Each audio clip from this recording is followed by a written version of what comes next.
দিয়েছেন, আমাদের কাছে যদি আসতেন সহযোগিতার জন্য, আমরা সহযোগিতা করতাম। আজকেও আমাদের দল ক্ষমতায়, আমরা বলবো না অমুককে নেতা বানান, অমুককে দিয়ে কমিটি করেন, অমুককে উপদেষ্টা বানান, আমরা কখনো বলবো না। কারণ আমরা আওয়ামী লীগের মতো ওই দখলবাজির রাজনীতি আমরা করি না। রাজনীতিবিদ কিন্তু সকলেই সমান না। আপনারা যদি বড়মণি ছোটমণি ওই মিলনের সাথে, ওই সিরাজুল হক আলমগীরের সাথে আমাদেরকে মিশান, তাহলে ভুল করবেন। আমরা কিন্তু সেই রাজনীতি করি না। আমরা রাজনীতি করি মানুষের কল্যাণের জন্য, মানুষকে সম্মান দেওয়ার জন্য। আমার বাসা কিন্তু এই এলাকায়। আমি যদি চাইতাম, আপনাদেরকে বলতাম, হস্তক্ষেপ যদি করতাম যে এই সমিতি এইভাবে কমিটি হবে, এইভাবে পরিচালিত হবে, আপনাদের মনের বিরুদ্ধে হলেও আপনারা হয়তো মেনে নিতেন।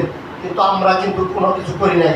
এখানে আমাদের কাউন্সিলর আছে সাবেক, উনিও কিন্তু এই এলাকার সন্তান, তিনিও কিন্তু কখনো হস্তক্ষেপ করে নাই। আমরা চাই আপনাদের সমিতি সাধারণ সদস্যদের মতামতের ভিত্তিতেই চলবে, আপনারা যে সিদ্ধান্ত নেবেন সেই সিদ্ধান্ত অনুযায়ী চলবে। আমি আমার দলের পক্ষ থেকে বলে দিতে চাই, আপনাদের এই সংগঠনে আমাদের দলের কোনো নেতা হস্তক্ষেপ করবে না। আমি আপনাদেরকে প্রতিশ্রুতি দিয়ে গেলাম, আপনারা যে সিদ্ধান্ত দিবেন, আপনারা যদি বলেন নির্বাচনের মাধ্যমে কমিটি হবে, সেইভাবেই কমিটি হবে।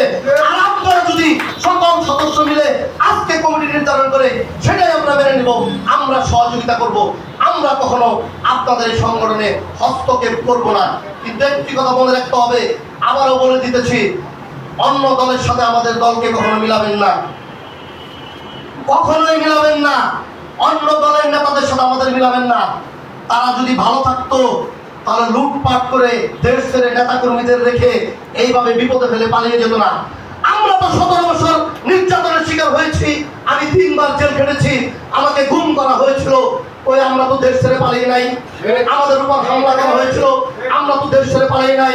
আরেমন দলের নেতা, আরেমন দলের নেতাদের সাথে রাজনীতি করে, যারা নেতা কর্মীদের কথা চিন্তা না করে নিজেরা বিদেশে পালিয়ে গিয়ে তারা আজকে আরামায়েশ করছে। ওই দলের নেতাদের সাথে আমাদের তুলনা করবেন না। যাদের কাছে যেতে ওই মিলন সাহেবের বাসায় গেলে আপনাদের দাঁড়িয়ে থাকতে হতো, যদি সে অনুমতি দিত তারপর বসতে পারতেন। আর ফারুক সাহেব তো বিশাল ব্যাপার ছিল, তার সামনে তো দেওয়া যেত না। ছোট মণি বড় মণি জহের সাহেব, এরা তো বিশাল ব্যাপার ছিল, তাদের সাথে কথাও বলতে পারতেন না। আজকে আপনাদের বলে দিয়ে গেলাম, সাধারণ সদস্যদের যে কারো কোনো সমস্যা হলে যে কোনো সময় যোগাযোগ করবেন, ইনশাআল্লাহ ভাইয়ের মতো করে আপনাদেরকে দেখবো, আপনাদের পাশে আবারও আমি আপনাদেরকে শুভেচ্ছা জানাই। আপনারা অত্যন্ত সুন্দরভাবে আজকের এই সাধারণ সভাটা আপনারা সম্পন্ন করবেন এবং আপনাদের সমিতি, আপনাদের ইউনিয়ন কিভাবে চলবে সেটা আপনারাই সিদ্ধান্ত নেবেন। আমরা কেউ কোনো হস্তক্ষেপ করব না, প্রশ্নই ওঠে না।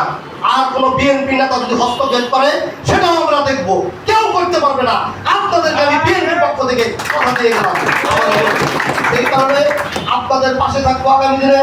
যে কোনো সমস্যায় আপনারা সহযোগিতা চাইলে আমি সহযোগিতা করব। এই কথা বলে আমি আমার বক্তব্য শেষ করছি। খোদা হাফেজ।